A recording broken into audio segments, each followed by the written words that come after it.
Welcome to the Stop and Think podcast. I'm your host, Will Dole. Thank you for listening. If you enjoy, you can rate and review it on Apple Podcasts or YouTube or wherever you're watching or listening. If you're on Substack, feel free to share, restack, or just ignore and keep on rolling. If you're not enjoying, that's fine too. Today, I'm reviewing Cal Newport's book, Slow Productivity, which has been out for 2 years now and has been on my to-read list, been on my shelf that entire time. I'm pretty sure I pre-ordered this book. Pretty religious listener to Cal Newport's podcast. I've read most of his previous books, at least the previous big ones, Deep Work, World Without Email, Digital Minimalism. And so I was really looking forward to Slow Productivity, but I've been so frenzied and hectic in my life and reading that it's taken 2 years to get to it. Maybe that's a problem. This book was, again, published in 2024 by Portfolio Penguin, and the subtitle is The Lost Art of Accomplishment Without Burnout. And that's really what he's trying to get at here. In the latest of his books relating to knowledge work, Cal Newport sets out a vision of productivity which is deeply countercultural and in many ways, at least for many of us, counterintuitive. He argues that much modern knowledge work is dominated by a frenzied pseudo-productivity. That's a term he's coined in order to describe just the frantic pace at which we're working without actually accomplishing all that much. You know, the constant phone, text, email, Slack messages, all that sort of thing. The way he describes it is that visible activity has become the primary means of measuring useful effort. And what that means functionally is that if you are quick to reply to text, emails, Slack messages, etc., then everyone, especially your boss, will see how busy you are, and that will translate into you being seen as a good employee, regardless of whether you genuinely produce anything of value, whether that's financial value to your employer or lasting value in terms of a cultural artifact. Newport rightly sees that this is a completely nonsensical way to work. All of this fractured attention makes it nearly impossible to produce genuinely valuable work. The nature of this hyperactive pseudo-productivity means that we are tempted, compelled, to be plugged into this work all the time. So we're checking emails at our kids' baseball games. We're taking our laptops on vacation. We're sleeping with work plugged in within arm's reach. It's all there on your phone. But this doesn't actually make us more productive. It doesn't help us produce rare or lasting or valuable work. It just keeps us busy. And Newport's argument is that there is a better way. Enter slow productivity. After briefly in the first part of the book examining the problem, Newport spends the bulk of this book on 3 long chapters, each devoted to a core tenet of his slow productivity philosophy. Do fewer things, work at a natural pace, and obsess over quality. So first, do fewer things. Doing fewer things feels radical in an age when we are bombarded at every turn with opportunities and demands and expectations that more and more will be added to our plates. But doing fewer things is based on the acknowledgement that most of us have a very narrow range of activities that move the needle, as it were. For me, this primarily, at least in my pastoral work, means studying and peopling.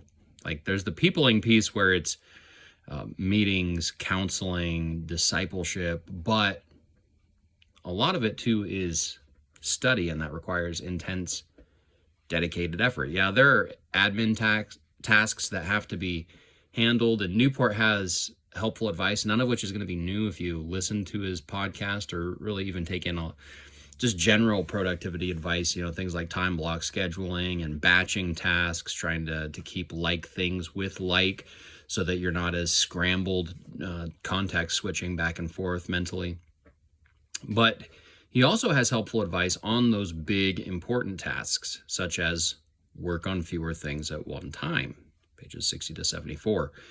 He also suggests taming your daily goals, which, excuse me, personally, is probably one of the most revolutionary and freeing ideas in the whole book, as far as my life is concerned.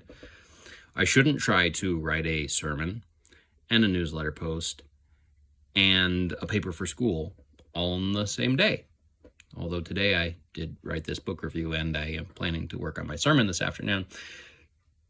Still in process here, putting the stuff into practice, right? I can batch study for those things together, but when I need to do the most cognitively demanding thing, writing, it would be of great benefit to me to focus on one task per day. One more piece of advice from this section that really resonated with me was his exhortation to pay some money, to hire professionals or to spend money on good software for things that I can do, but I probably shouldn't do. That spending money where it makes sense, paying for good bookkeeping software, paying a professional to do my taxes, that can be invaluable in trying to find and maintain focus. Embrace the natural. In his second principle, Newport encourages the reader to work at a natural pace. And the core insight here is that human beings are not machines, and mental work is fundamentally different from factory assembly line labor, where you really can go and clock in at 8 o'clock and clock out at 5 o'clock and work at a fairly even pace most days of the week, most weeks of the year, most years of your life, at least within like your prime working years. There is a level of consistency that you can keep in some physical jobs that you simply can't mentally.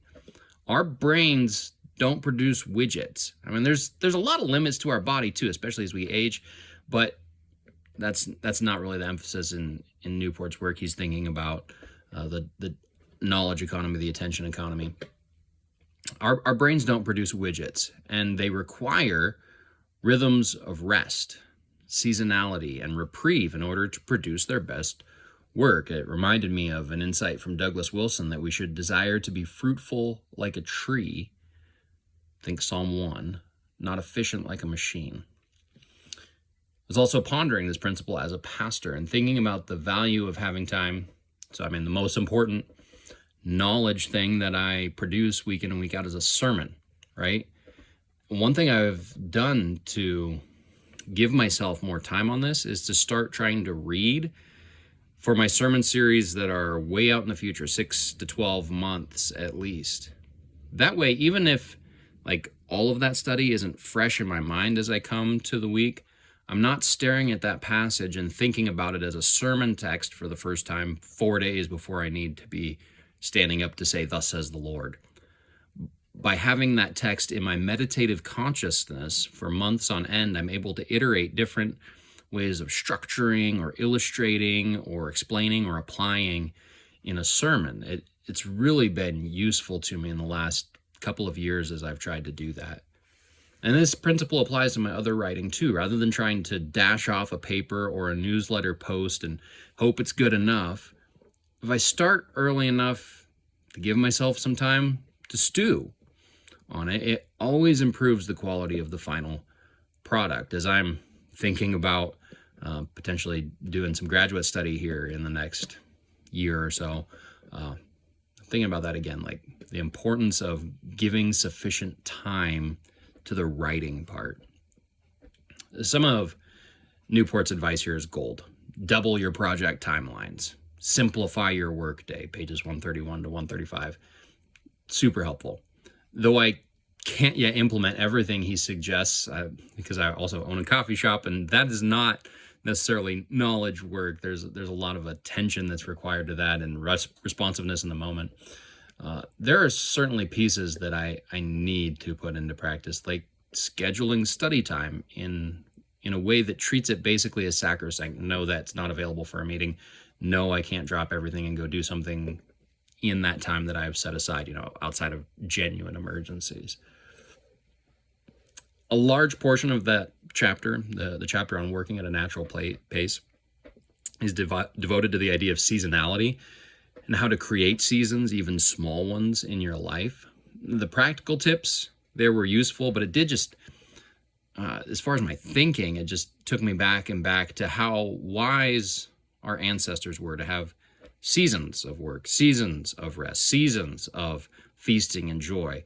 If you read through the Torah, the first 5 books of the Old Testament, particularly in Leviticus and Deuteronomy, and read with an eye to rest, Sabbath, and parties, you'll be surprised by what you see. The final of his 3 points, final element of Newport's slow productivity philosophy, is to obsess over quality. And honestly, it's the point that makes the book work. There's a certain type of laziness that could find cover in the importance of do fewer things, and work at a natural pace, as little as possible, but would choke on this last point of obsessing over quality. Now, obsessing over quality doesn't mean perfectionism. It doesn't mean being unwilling to ship work until it's just exactly right. But it does mean really caring about the quality of what you produce. As he does throughout the book, Newport draws on individual stories to draw general principles or lessons. And here he focuses heavily on the recording artist Jewel, who epitomizes, I won't spoil her story, you can read it in the book, or I suppose you could Wikipedia it. Newport does a good job telling it. But she epitomizes focusing on quality over quick. The reality of such prioritizing means that you will sometimes miss opportunities. But if you do, in fact, produce quality work, you will likely have something more important than short-term opportunities, even if those are well-remunerated financial opportunities. You will have long-term options. Think of the proverb that says, "Do you see a man who excels in his work? He will stand before kings. He will not stand before unknown men." Such a pursuit is going to require cultivating your taste. Pages 182 to 186 talk about that. Getting honest feedback. He surveys the Inklings briefly on pages 189 to 191, famous group with C.S. Lewis kind of at the center there, J.R.R. Tolkien, among others. And real sacrifice, financial as well as other kinds of sacrifices. It will also at some point require you to get really clear on what you're trying to do. And in this regard, there was a line in that chapter that grabbed me. Newport, at that point, is discussing his own study of films, particularly Quentin Tarantino's Reservoir Dogs. Here's the quote.